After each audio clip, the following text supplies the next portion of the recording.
Hey y'all, welcome to the Healing Space Live and Online Chats with Roxanne and Rhonda, the podcast where guests will share information and research on self-love, living a wellness-filled life, how to heal from traumatic events, and more. This podcast is sponsored by Healing Hearts and Minds Publishing, LLC, a new company that publishes books that promote self-love, healthy relationships, avoidance of unhealthy relationships, and much, much more. Check out their first publication, Unhealthy Relationships, Let's Stop the Madness, a guide for those in unhealthy relationships and for those who want to help them. Written by first-time author and co-host of the Healing Space Live and Online, Roxanne Elizabeth Epperson. Visit Amazon.com to purchase the paperback or ebook. Enjoy the show.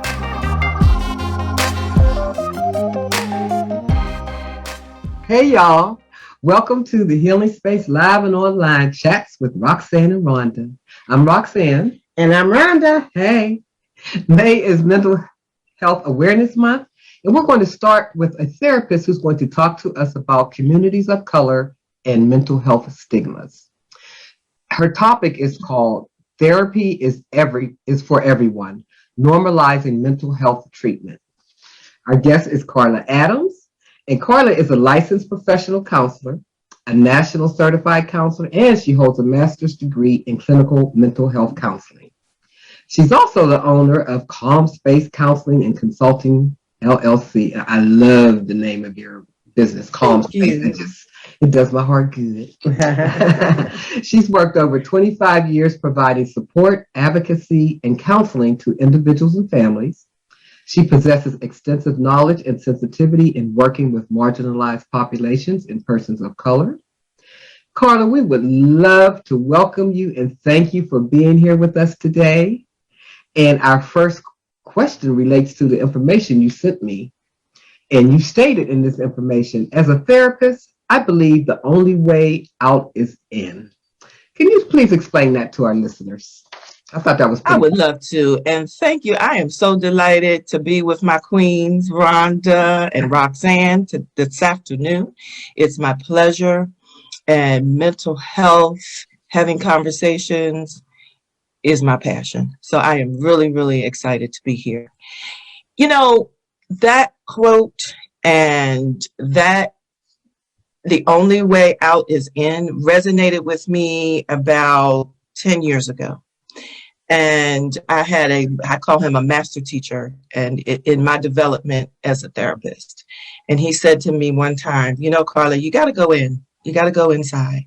Because if you don't heal the inside, if you don't, you will not be able to be out and live a healthy, happy, and peaceful life. Wow. There's so much trauma in this world, so much trauma that we as individuals, whether Black, white, Hispanic, people of color, all people of color, have endured over the years, and specifically over this last year and a half. So I say to all my clients who I'm so happy that you decided to come to therapy, because the only way out is in. To do that work, to feel it, we have to feel. If you don't feel, you'll never heal. I like that. I like that. That's a good slogan. Yeah. So that's the only way out is in. Wow. Mm-hmm. So, Carla, I was looking on the internet and getting preparation for this wonderful talk that we're getting ready to have. And you've already talked about, going in and talking about the fact that there's a lot that we have to heal from. And we really recognize that we have to do the work, as you just said. So I'm going to read a statement that I found, and I'm going to leave the name out. However, it's a woman, an African-American woman, and this is what she says. She says, strong Black women syndrome often arises strong Black woman syndrome often arises because Black women who need support are not offered support. She states that she recalls going on a zip lining trip and being the only Black person there. The guides had helped everyone except her secure their harnesses and were preparing to leave.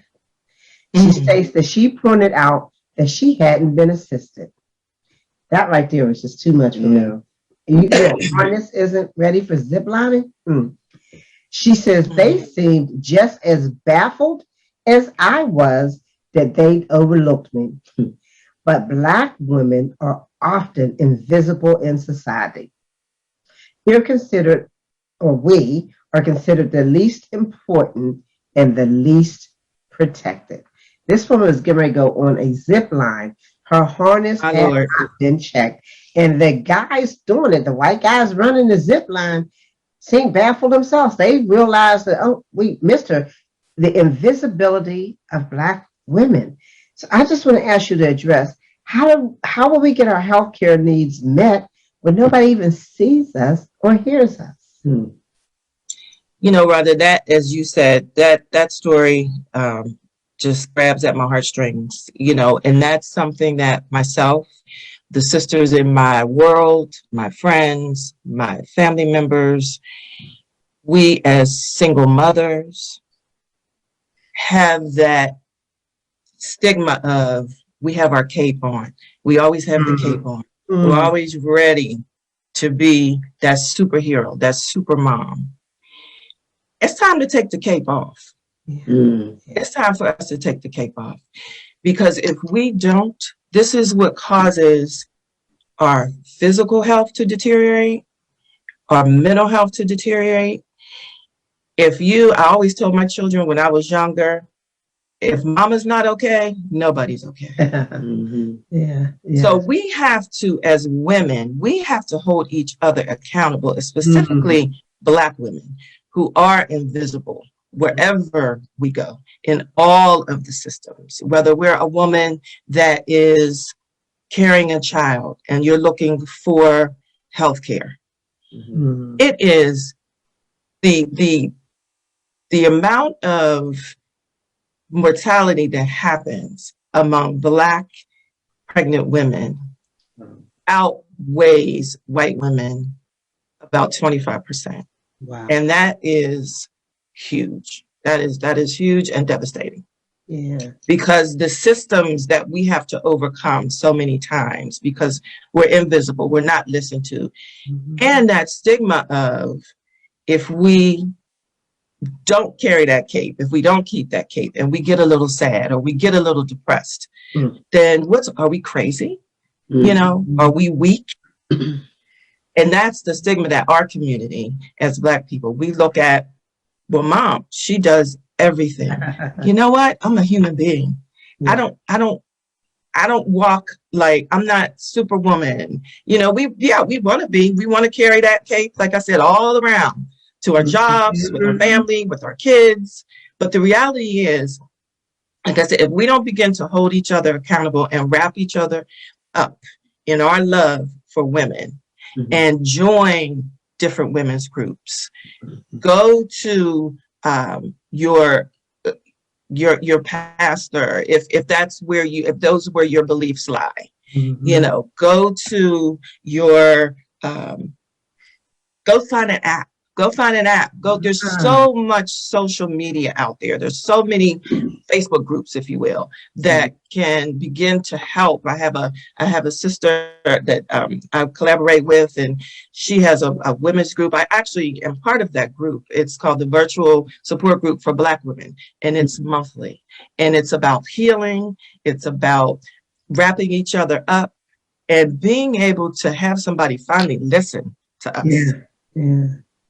You know, Carla, thank you so much for saying that. And I'm just going to share with the audience that Carla one time had to wrap me up because I was going through some serious health issues, and Carla was my advocate. She came to my, wait a minute, she actually beat me there. She came to my doctor's appointment with me to make sure that I was going to get my needs met. So I really appreciate what you're saying. So, and my doctor is an African American woman. She did not make me invisible. And sometimes it's just that whole societal message and pressure that you're saying that really this is what comes to mind for me, that I was supposed to be strong. I wasn't supposed to be going through this. Well, I should know how to figure it out, right? You know, and I was at a point where Carla's like, okay, when's your doctor's appointment? Okay, well, what time? Okay, well, I'll go with you.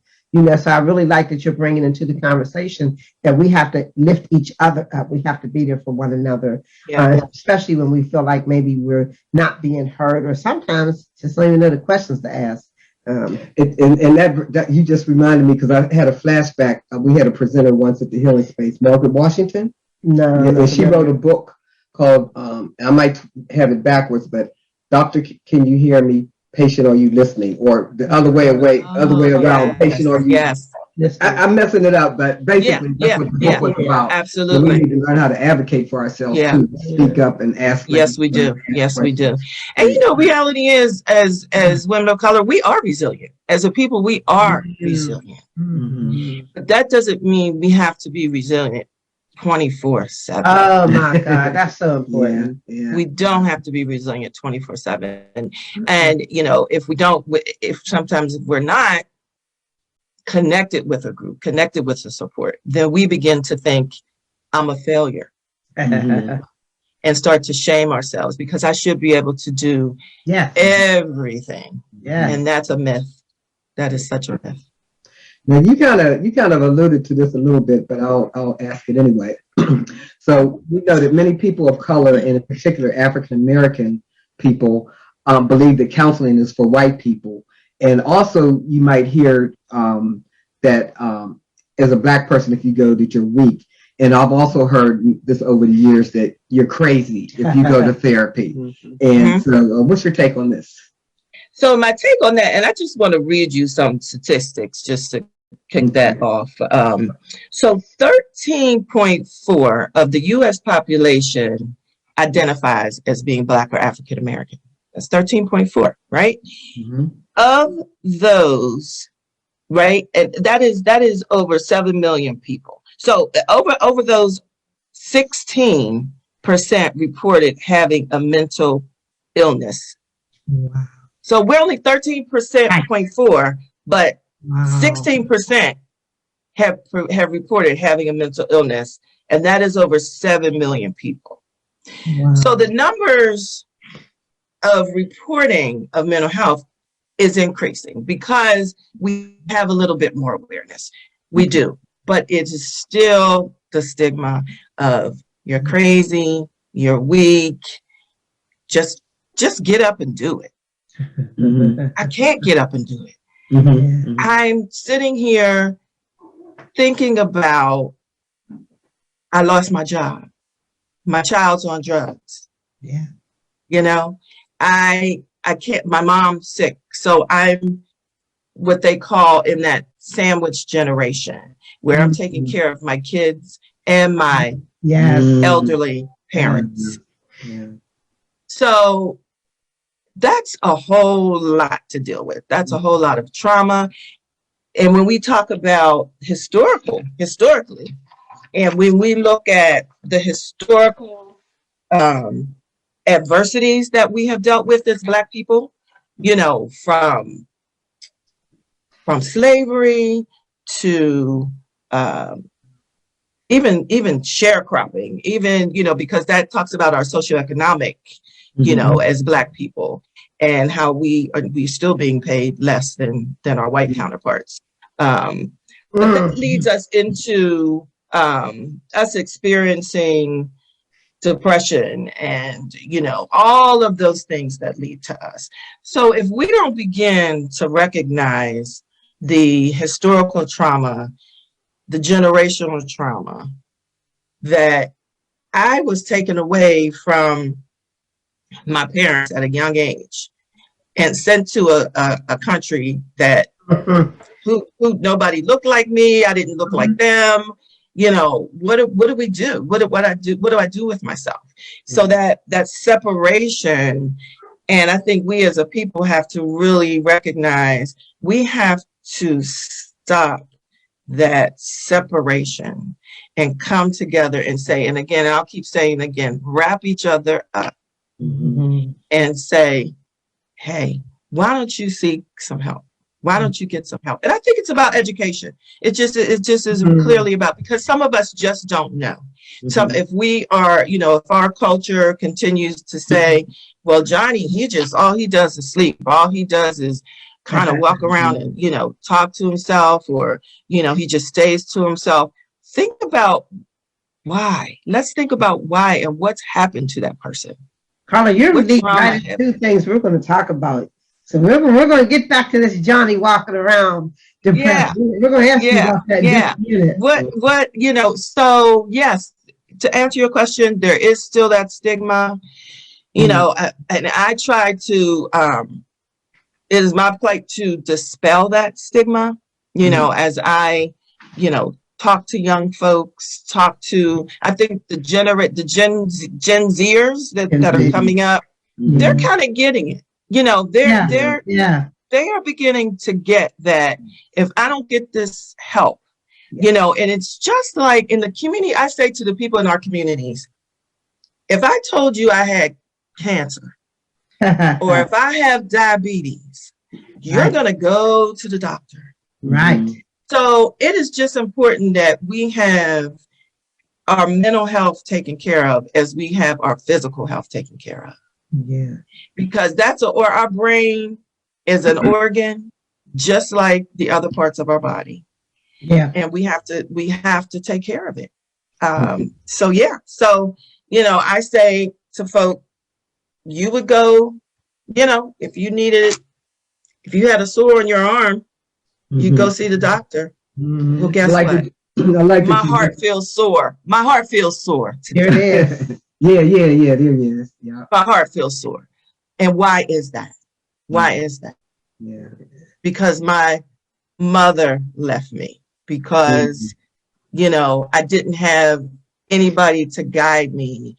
And so I ended up, what really just breaks my heart, and I'm sure we'll talk maybe even more about this, is losing DMX. Losing DMX and knowing the struggles that he dealt with at 14 years old. Yeah.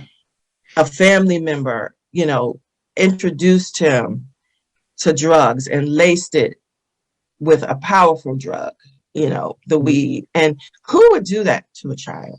Right.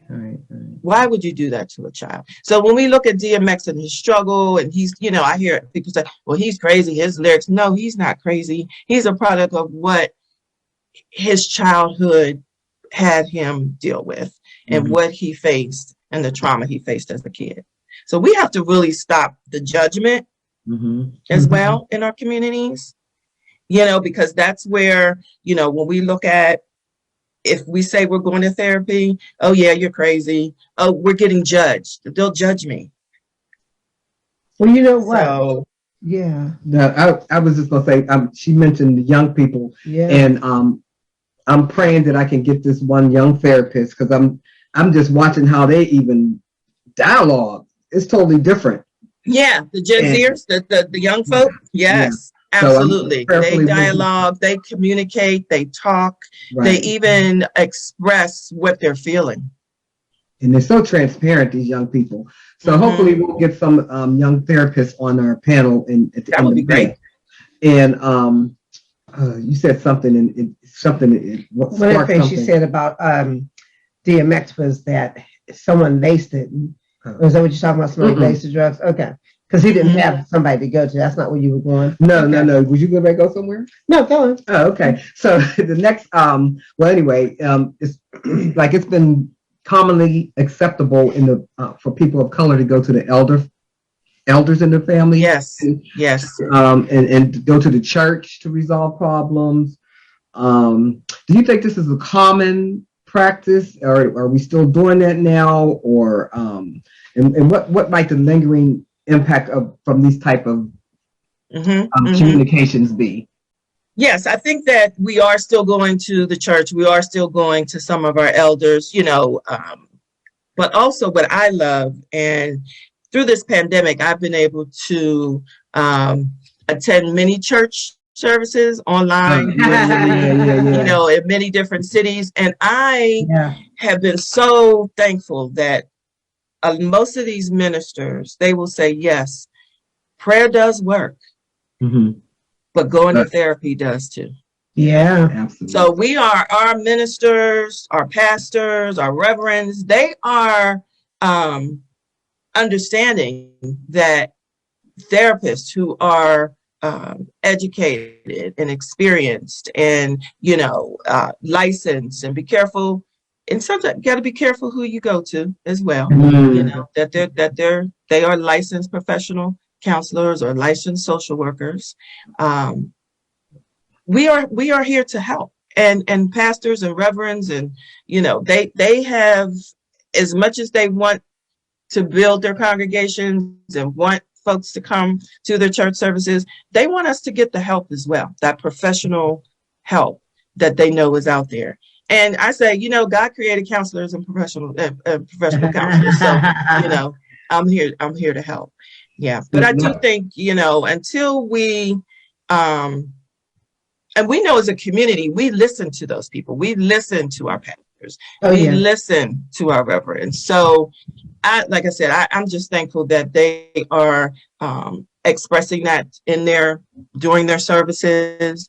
You know, providing some of those services, having counselors within their, you know, available to their congregation. I'm just thankful for that. So I just wanted to share that. I talk about that a little bit in my book. Where is it? Shameless plug. Love it.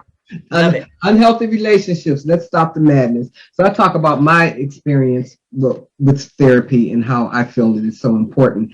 And I'm not a professional, you know, in that sense, but I just feel like, to me, therapy is just talking to somebody, getting that ish off your chest. Just other than a family or friend who can't, you know, they're on the outside looking in, they, you know, they thoroughly help you.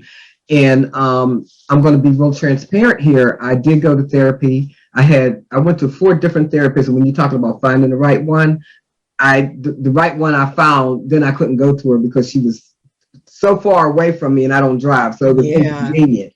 But I went to 2.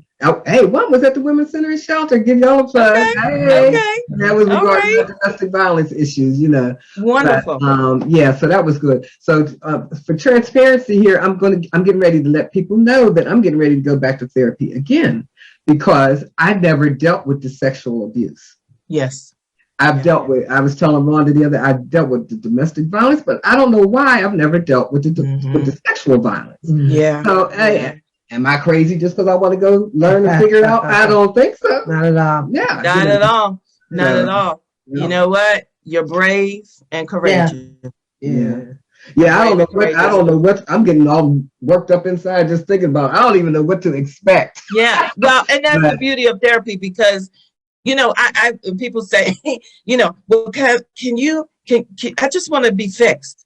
Well, you know, I'm not a miracle worker. Not but I am on this journey. I could be on this journey with you. Yeah. I will be on this journey to heal with you. Yeah. And I can provide you maybe a different perspective and a listening ear.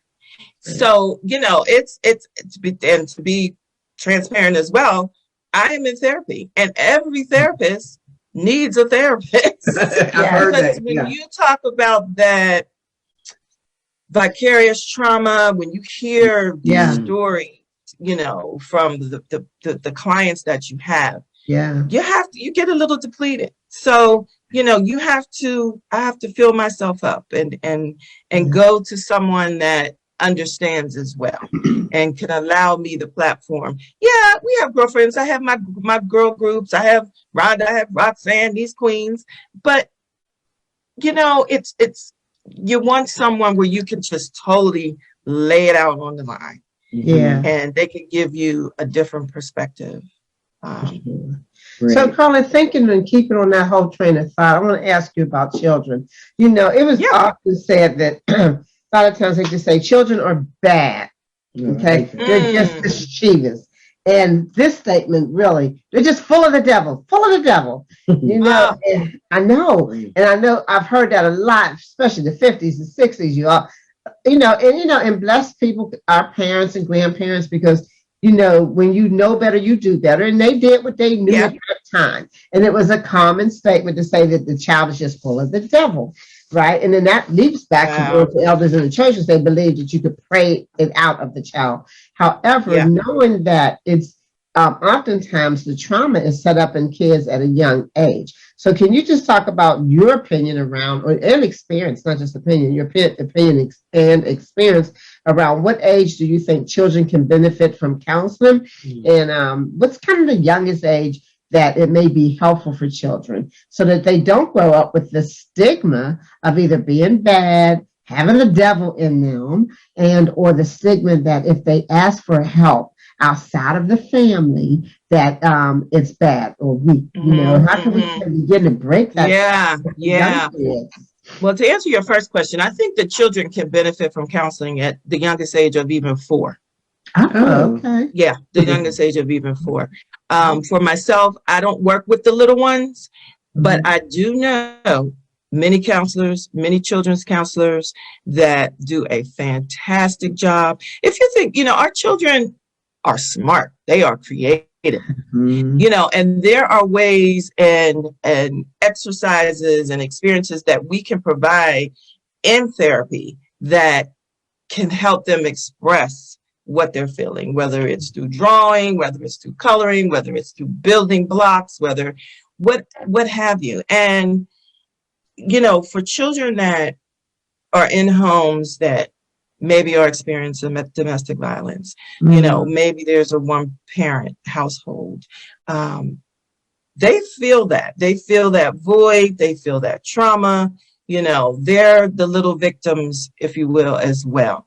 So it is so important for women, and this really relates to it when we talk about the kids having the devil, and and even I've heard other statements similar to that, like you badass kid, that's what you hear. And if you continue to hear that every day, you begin to believe that. Yes. And I've been on, I don't know if you are familiar with Clubhouse, Clubhouse app and platform. So I've been last weekend, and this is so telling of our community as the African American communities, and when we're raising children, the topic was, do we spank our kids? Should we spank our kids? And it's just amazing some of the comments that we got during that chat and during that Clubhouse. But if you imagine, why would we want to beat our children when historically from slavery, we were beat? Absolutely. We were beat. And what really constitutes someone to beat someone else? Yeah. And that is why it's so important for a parent to understand, if I'm angry, and it's usually not anger. The anger is what comes after. It's whatever else you're feeling. If you're feeling alone, if you're feeling not heard, if you're having the fear of how am I going to take care of this kid, you're really just taking it out on the child. It's not doing anything for the child. So we have to be real careful. And there was a woman on this Clubhouse, and I just wish she could be a model for every mom. She had beat her son probably a couple times, and this kid, of course, started closing up, not talking to her, not wanting to do well in school. And she sat down and talked with him and asked him, did he want to go talk to someone else? Did he want to see a therapist? And he said yes. And he's 9 years old. And he loves his therapist. And it has been, the relationship between him and his mom has flourished. They're able to have conversations without, the spanking or, telling him he's got the devil in him. And he is really in love with his therapist, and waits to go to therapy. So yes, kids can really get so much from going to therapy.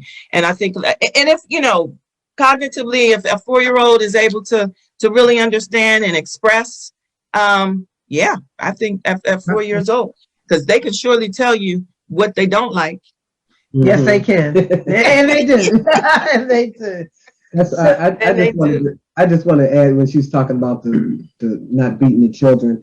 Eventually, we're going to be interviewing a healthy couple because we're going to be doing that throughout. You know, that's our thing. And this particular couple, they do not beat their children. I'm going to leave it there because I'm going to ask him about that when we interview him, because he basically said, about the history of beating. So why are we going to do that to our children? So it makes so much sense. That's a learned behavior, just like every domestic violence is a learned behavior. That's a learned behavior, and the whole world learns how that happens. Yeah. When we look at, and when we try, and when we say that we want, racism and systemic racism to end, and we don't want this. Well, you know what? If we're still exhibiting behaviors of when we were in slavery, and I got some issues, some thoughts on, are we still in slavery? I think some of that still exists, but the new Jim Crow, correct? Yeah. The new Jim Crow.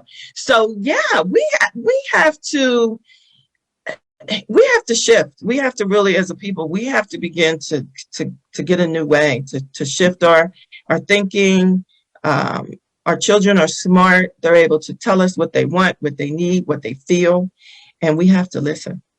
One of the things that always amazed me, and I was blessed not to get beatings, so I'm thankful. There's other ways to discipline me. However, one of the things I often hear adults say is, "Well, I was always getting beat. I always got my."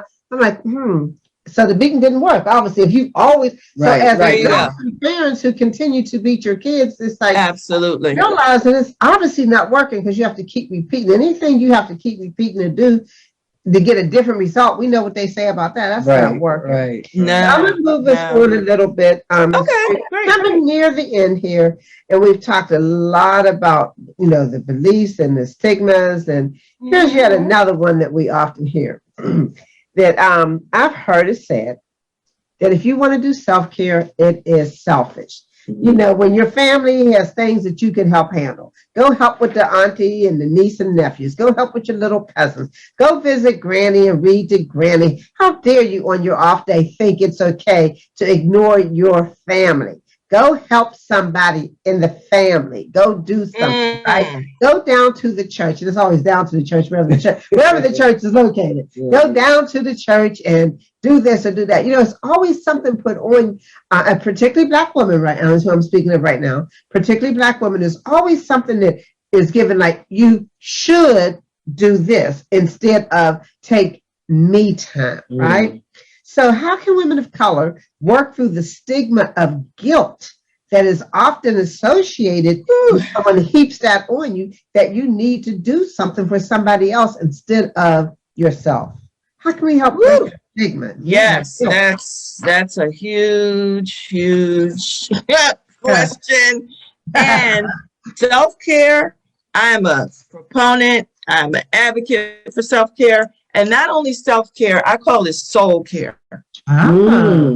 It's taking care of your soul. If you don't have time away to take care of yourself, how are you going to take care of others? If you don't have that quiet time, I coined a what do you call it? It's an acronym. It's PASS. Give yourself a pass. The P is for privacy.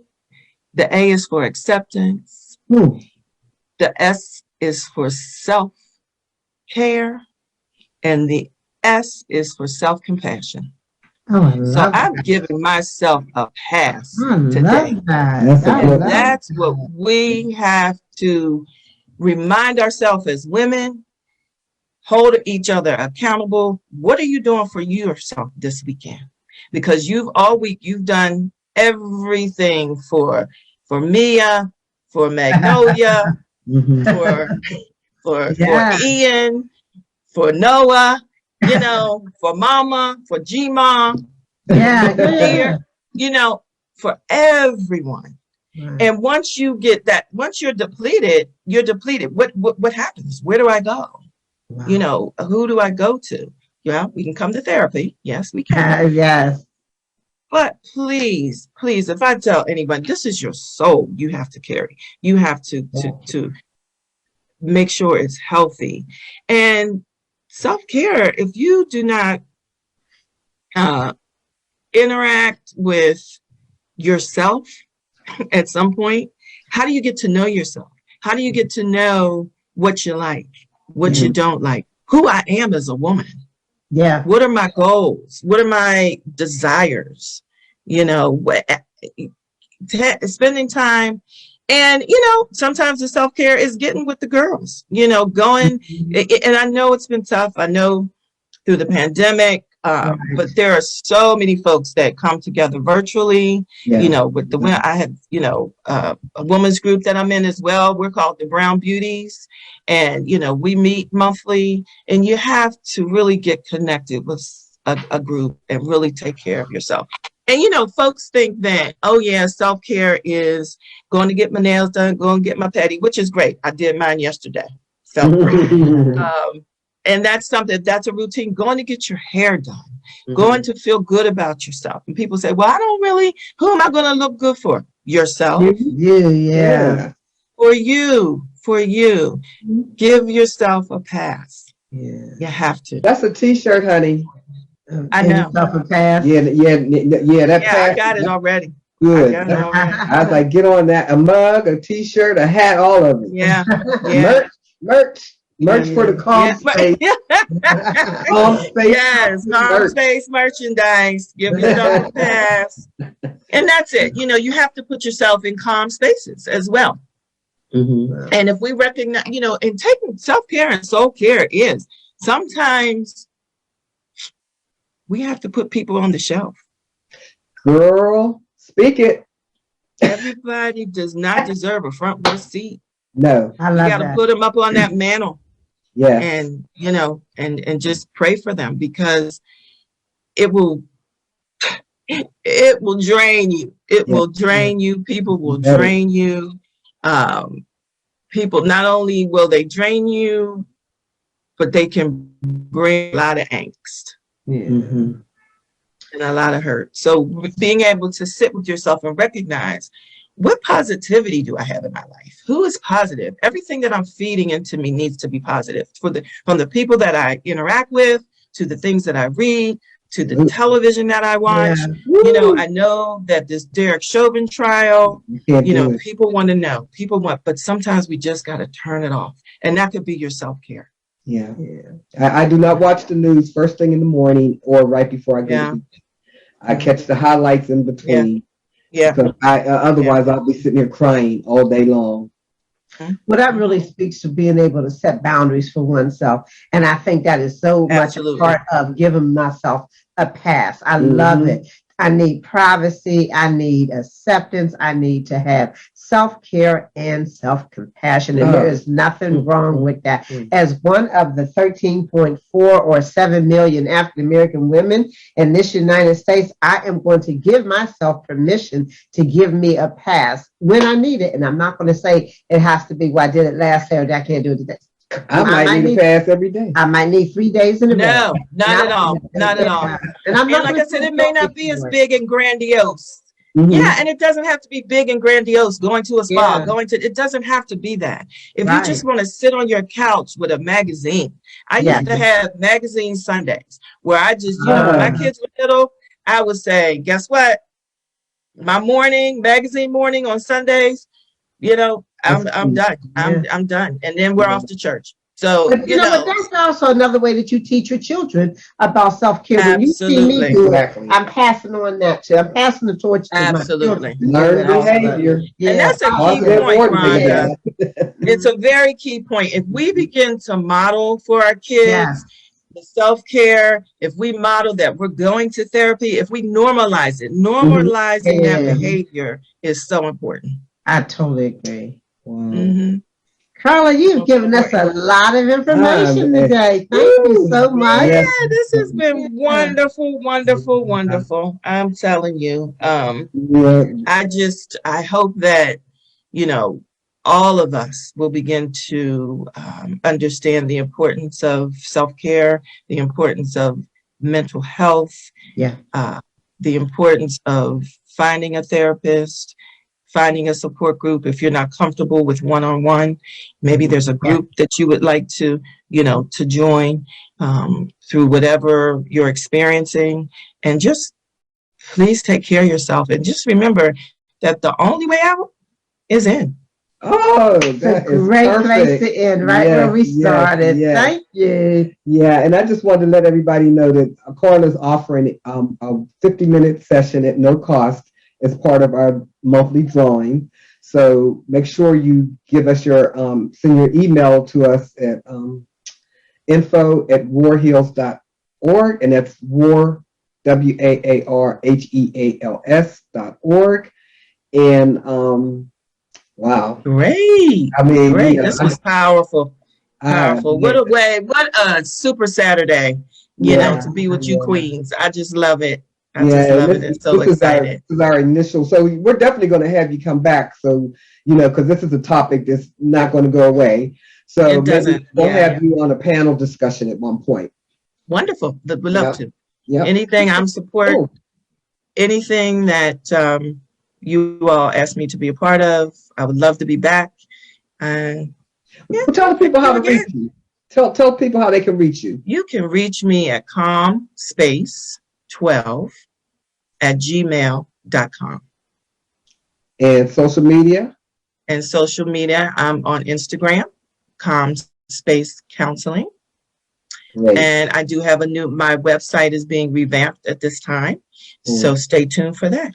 All right. Thank you, Carla. You are so welcome. So, always remember that we got your back. Hey, Roxanne and Rhonda. Hey, thank you guys so much. Thank you so much. And have a wonderful afternoon. You too. Bye-bye. There are 2 things we would like you to do. Number 1, enter our monthly drawing by sending your email address to info@warheals.org. Spelled out, that is info@WARHEALS.org. Put drawing in the subject line. We will notify the winner or winners via email by midnight on the last Thursday of each month. Our second request, engage with us on IG. Follow, like, and subscribe to all of our social media platforms at warheals_ on IG, Facebook, LinkedIn, and Twitter.